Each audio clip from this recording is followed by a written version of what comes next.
Ukhozi FM. Ngithi Nkosi wayefanele ngivula Ukhozi FM. Uthi uJehova kimi vula Ukhozi FM. Ngithi Nkosi ngilivulile ngizolivulela. Uthi I want you to prophesy. But mau profeta ngalesiya station soKhozi FM.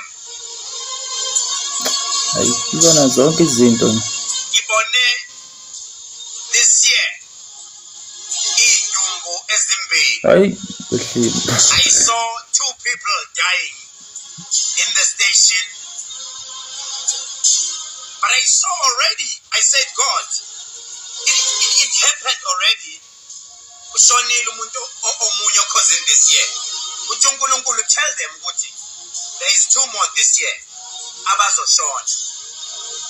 Ukhona lo moya okumele uyothandazelwa okhosini. Hayi suka. Kodwa lo moya mawuzothandazelwa uthe uNkulunkulu kimi ngabe singafuna abantu bakaShembe, sifuna abantu baseZayoni, noma singafuna abantu bakaShembe ababili nabantu baseZayoni ababili, bese sifuna izangoma eziphezulu 5, bese sifuna inyanga ezintathu. Labo bantu bazolida the prayer, bese labo bantu ibona abazolida lo mthandazo. Uze wathi umoya oyingcwele kimi uma bekwenzeka labantu bekufanele bafike bayongena estation bephethe amakhandlela amhlophe. I saw white candles. Bengena ngathi bayakhuluma noma bengena ngathi kunomuntu abazomlanda phakathi. Wathi umoya oyingcwele kimi ikhona into okumele iyolandwa kabi ewumkhokha phakathi endlini zokusakaza. Uthe umoya oyingcwele kimi basazogula abantu badlule emhlabeni.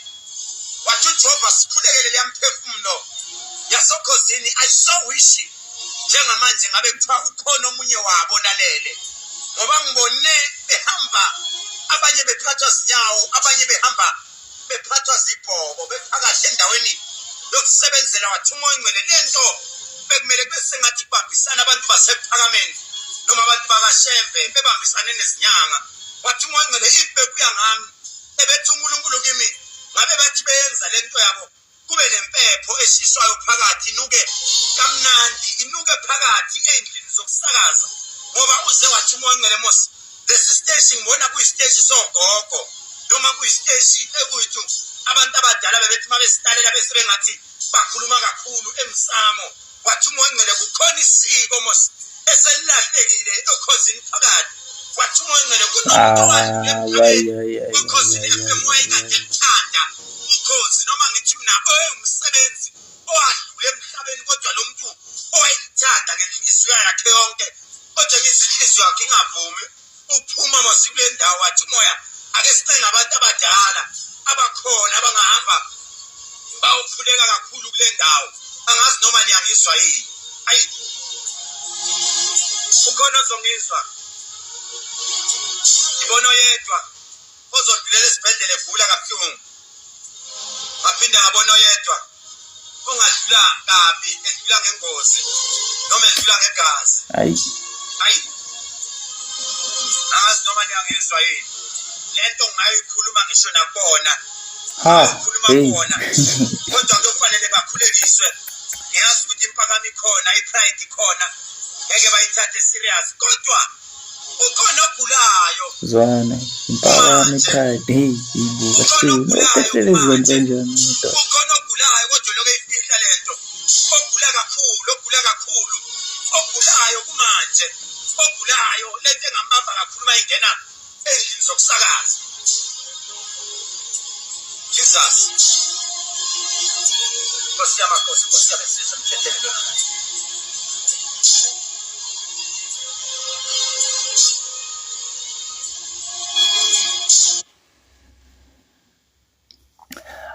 Ake silikhulume lolu daba lwalumpimbi. Mangathi sekuya ngokuya kuba too much ngempela manje, ngoba manje ziningi izinto ay'balulayo la.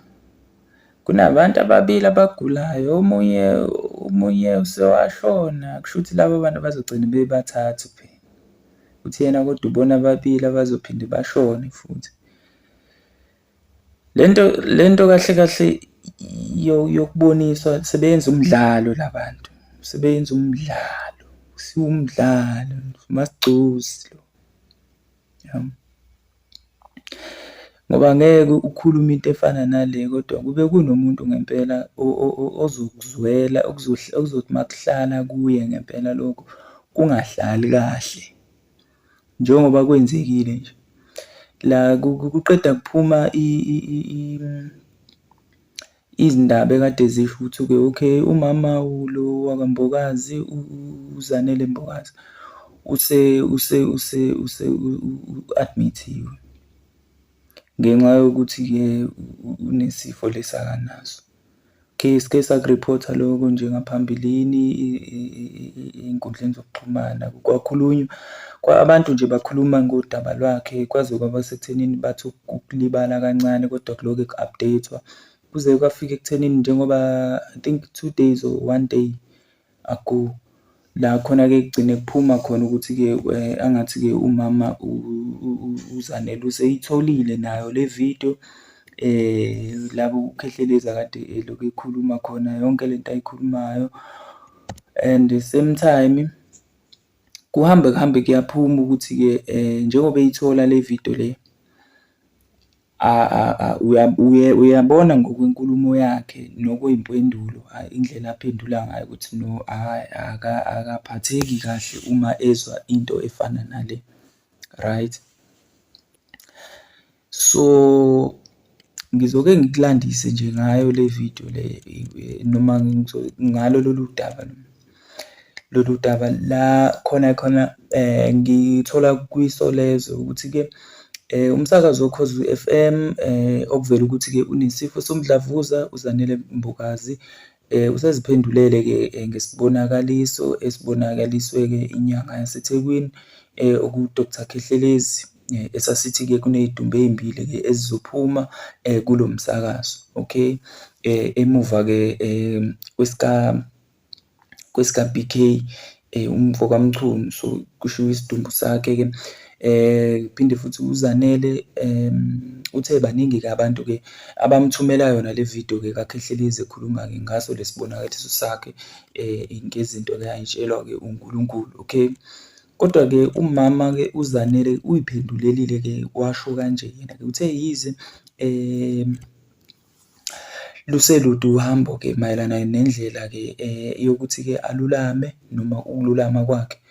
Kodwa-ke uthe lokhu-ke okuyibonakaliso-ke lezi ezizoqhamuka kubantu abahlukahlukene abafana nabo Khehlelezi izinto lezo angakholelwa kakhulu kuzona, kodwa yena ukholelwa kakhulu ukuthi-ke uNkulunkulu wakhe amkhonzayo uyena ozokwazi ukuthi amsindise futhi agcine ekwazile-ke ukumvikela kulokhu-ke okumphethe noma okumenza ukuthi-ke angabi right, okay?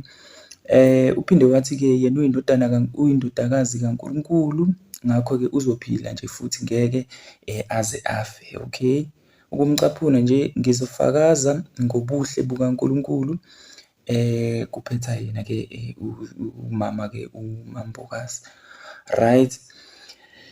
So yeah, asazi bafowethu ukuthi ekugcineni kwakho konke ngoba phela abantu bagcine bekhuluma izinto ezingafani, kugcine kwenzeka futhi-ke ngendlela-ke ehlukile kwangempela.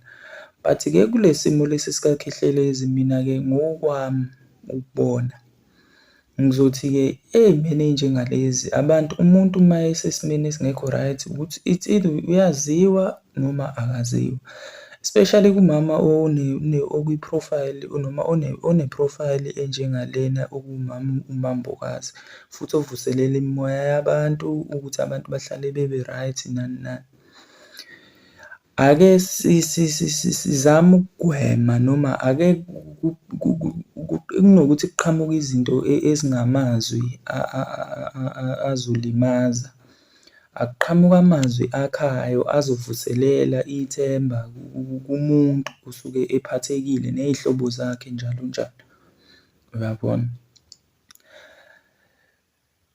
Kodwa-ke engingakusho nje ukuthi-ke uma kuwukuthi-ke khona kodwa okubona kuhlukile noma okukholwayo ukuthi kungenzeka kuyena njengokusho kukaKhehlelezi, ngiyocela ukuthi ukhomente la kwi-comment section ukuthi wena-ke udaba lakaKhehlelezi nendlela-ke akhulume ngayo la ukubona ukuthi kuyinto ebekulungelekile yini ukuthi-ke engayisho leyo esidlangalaleni nje kanjeya. Okunye nokunye bafethu ngiyocela ukuthi-ke sihlangane ngakho la kwi-comment section, ningakhohlwa ukulike le video. Danko.